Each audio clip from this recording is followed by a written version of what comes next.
Hola, bienvenidos a Antonio Profe. Vamos a continuar con el tema de ondas, el sonido.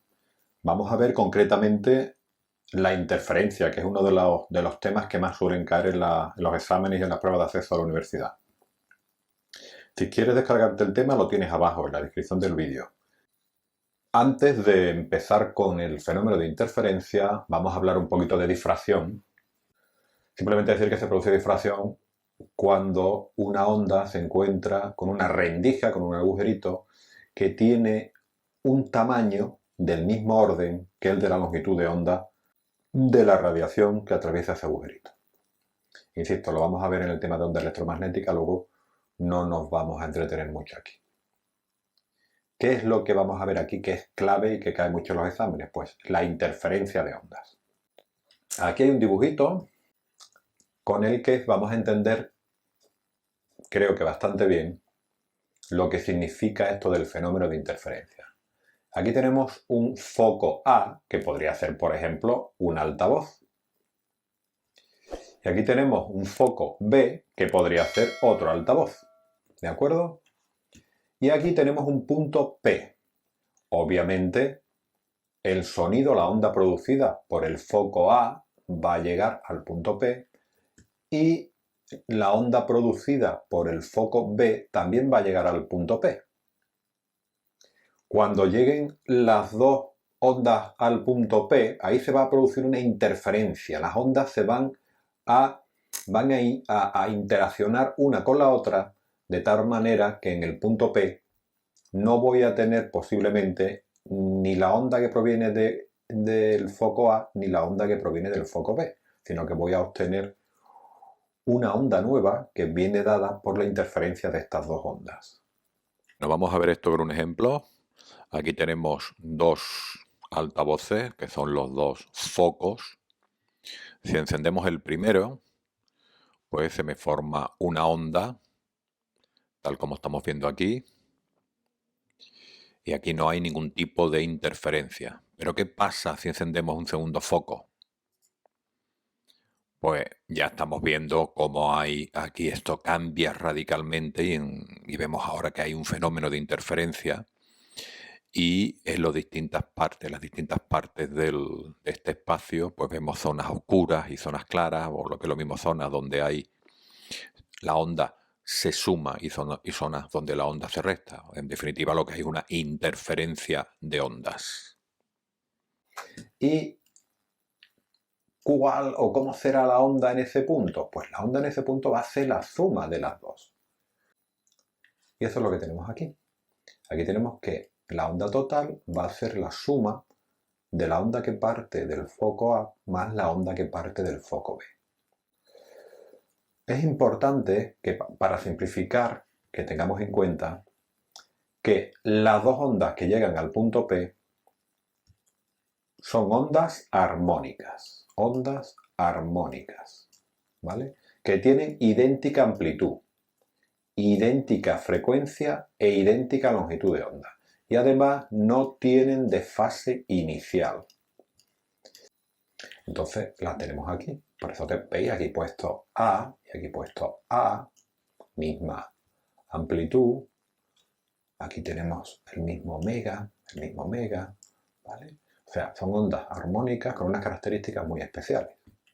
Bien, pues en ese punto P, la onda resultante, como acabamos de decir, va a ser la suma de las dos. A está en los dos lados, luego podemos sacar A factor común y te va a quedar A por el seno de la primera onda más el seno de la segunda onda. Luego tenemos seno de alfa más seno de beta. De trigonometría, de las mates, nos acordamos que el seno de alfa más seno de beta se podía resolver con esta ecuación. Luego seno de alfa más seno de beta es 2 veces el seno de alfa más beta partido de 2 por el coseno de alfa menos beta partido de 2. Alfa, acordaros el argumento este, y beta es todo el argumento este. Luego, si aplicamos esta ecuación, vamos a llegar a la ecuación de la onda de interferencia, que la tenemos aquí.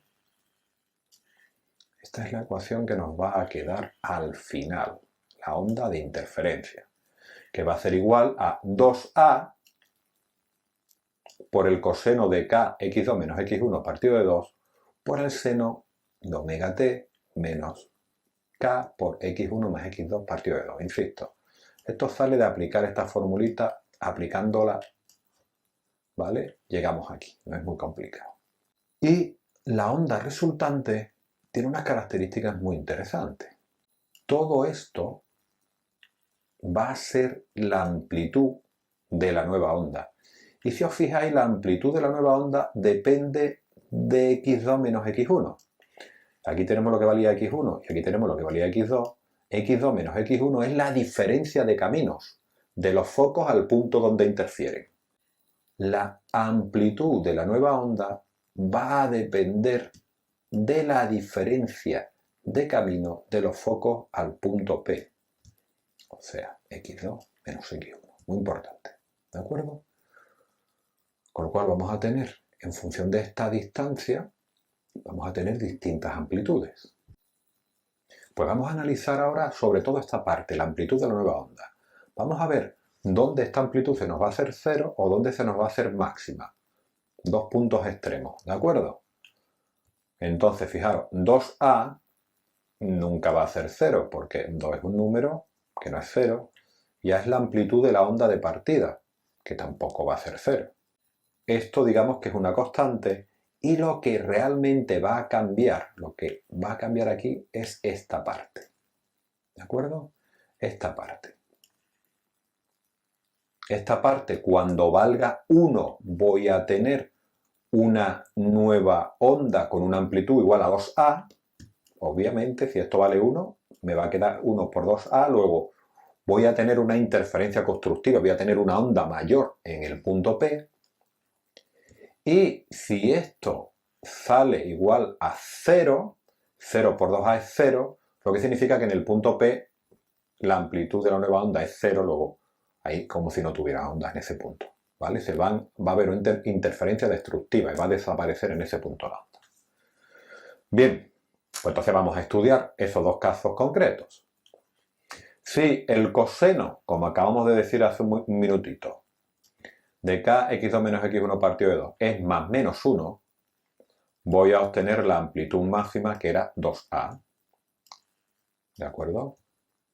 ¿Y cuándo el coseno de todo esto vale más menos 1?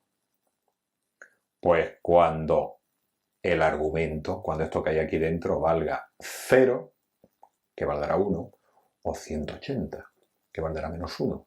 O sea, tiene que valer 0 o pi, o lo que es lo mismo, un número de veces pi. Vale, pues eso es lo que tenéis aquí, ¿no? Decimos que se produce interferencia constructiva, o sea que voy a obtener una onda con una amplitud el doble de la onda inicial cuando el argumento del coseno sea igual a n veces pi. Como k sabemos que es 2pi partido de lambda, sustituimos igual a n veces pi y ahora reagrupamos términos y simplificamos la ecuación. Esto se va a ir con esto, este 2 se va a ir con esto y esta lambda la pasamos aquí y me queda que n veces lambda es igual a x2 menos x1. Esta es la condición de interferencia constructiva. Que la diferencia de caminos desde el foco al punto y desde el otro foco al punto, o sea x2 menos x1, la diferencia de caminos, sea igual a un número entero de longitudes de onda. Siempre que la diferencia de camino a ese punto P sea un número entero de longitudes de onda, voy a tener interferencia constructiva y la amplitud de la onda de interferencia en ese punto va a ser 2a, el doble de cada una de las ondas de partida. ¿Y cuándo voy a tener interferencia destructiva? ¿Cuándo no va a haber amplitud? ¿Cuándo no va a haber onda en ese punto?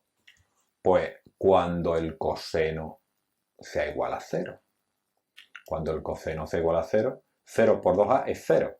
Y por el seno de tal es 0. Luego en ese punto nos quedamos que no aparecería onda en ese punto.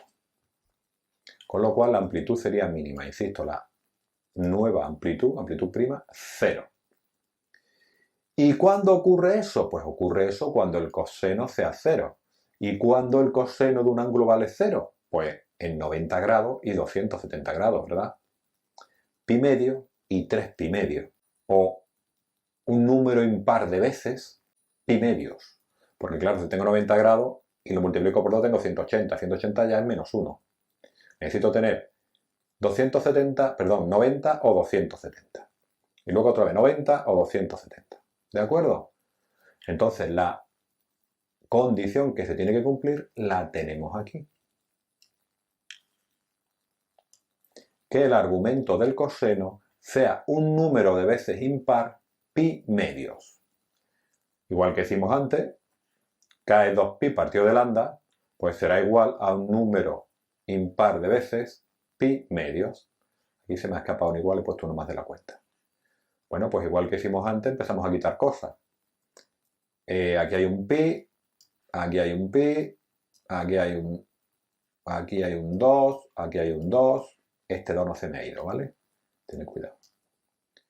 Y esta lambda la pasamos aquí,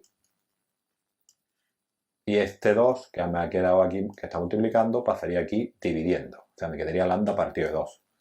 Pues, cuando he hecho todo esto, me queda que x2 menos x1 es 2 veces 2n más 1 veces lambda medio.